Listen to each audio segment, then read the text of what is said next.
হরে কৃষ্ণ। সুপ্রিয় সুধী ভক্তবৃন্দ, আজ আমরা পারণ মন্ত্র সহ 2025 সালের সর্বশেষ একাদশী পুত্রদা একাদশী ব্রত মাহাত্ম্য কথা পাঠ বা শ্রবণ করব। তাই ভগবানের কৃপালাভের জন্য ভিডিওটি শেষ পর্যন্ত দেখতে থাকুন। একাদশী পারণ মন্ত্র।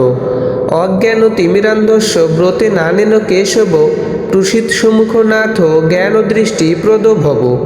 অনুবাদ: হে কেশব, আমি আপনার কৃপা দৃষ্টিতে নিরাহারভাবে একাদশী ব্রত পালন করেছি। কৃপাপূর্বক আমার ওপর আপনার করুণাময় জ্ঞান দৃষ্টি প্রদান করুন। পুত্রদা একাদশী মাহাত্ম্য। যুধিষ্ঠির বললেন, হে কৃষ্ণ, পৌষ মাসের শুক্লপক্ষের একাদশীর নাম কি, বিধি বা কি, কোন দেবতা ওই দিনে পূজিত হন এবং আপনি কার প্রতি সন্তুষ্ট হয়ে সেই ব্রতফল প্রদান করেছিলেন, কৃপা করে আমাকে সবিস্তারে তা বলুন। শ্রীকৃষ্ণ বললেন, হে মহারাজ, এই একাদশী পুত্রদা নামে প্রসিদ্ধ। সর্বপাপ বিনাশিনী ও কামদা এই একাদশীর অধিষ্ঠাত্রী দেবতা হলেন সিদ্ধিদাতা নারায়ণ। ত্রিলোকে এর মতো শ্রেষ্ঠ ব্রত নেই। এই ব্রতকারীকে নারায়ণ বিদ্বান ও যশস্বী করে তোলেন। এখন আমার কাছে ব্রতের মাহাত্ম্য শ্রবণ করুন। ভদ্রাবতীপুরীতে সুকেতুমার নামে এক রাজা ছিলেন। তার রানীর নাম ছিল শৈব্যা। রাজদম্পতি বেশ সুখেই দিন যাপন করছিলেন।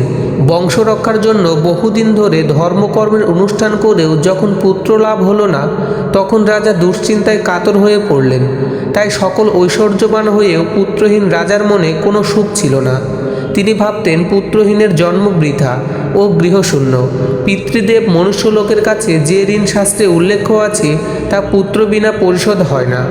পুত্রবাঞ্জনের এই জগতে যশ লাভ ও উত্তম গতি লাভ হয় এবং তাদের আয়ু, আরোগ্য, সম্প্রীতি প্রভৃতি বিদ্যমান থাকে।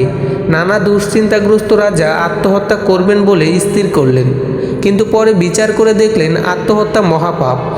এর ফলে কেবল দেহের বিনাশ মাত্র হবে, কিন্তু আমার পুত্রহীনতা তো দূর হবে না। তারপর একদিন রাজা নিবিড় বনে গমন করলেন। বন ভ্রমণ করতে করতে দ্বিপ্রহর অতিক্রান্ত হলে রাজা ক্ষুধা তৃষ্ণায় অত্যন্ত কাতর হলেন। এদিক ওদিক জলাধির অনুসন্ধান করতে লাগলেন। তিনি চক্রবাক, রাজহংস এবং নানা রকম মাছে পরিপূর্ণ একটি মনোরম সরোবর দেখতে পেলেন। সরোবরের কাছে মুনিদের একটি আশ্রম ছিল।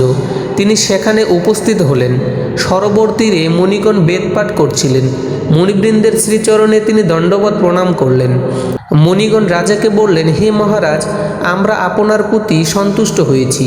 আপনার কি প্রার্থনা বলুন। রাজা বললেন, আপনারা কে এবং কী জন্যই বা এখানে সমবেত হয়েছেন। মুনিগণ বললেন, হে মহারাজ, আমরা বিশ্বদেব নামে প্রসিদ্ধ।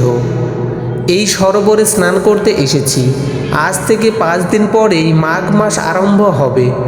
আজ পুত্রদা একাদশী তিথি। পুত্রদান করে বলেই এই একাদশীর নাম পুত্রদা। তাদের কথা শুনে রাজা বললেন, হে মুনিবৃন্দ, আমি অপুত্রক, তাই পুত্র কামনায় অধীর হয়ে পড়েছি। এখন আপনাদের দেখে আমার হৃদয়ে আশার সঞ্চার হয়েছে। এ দুর্ভাগা পুত্রহীনের প্রতি অনুগ্রহ করে একটি পুত্র প্রদান করুন।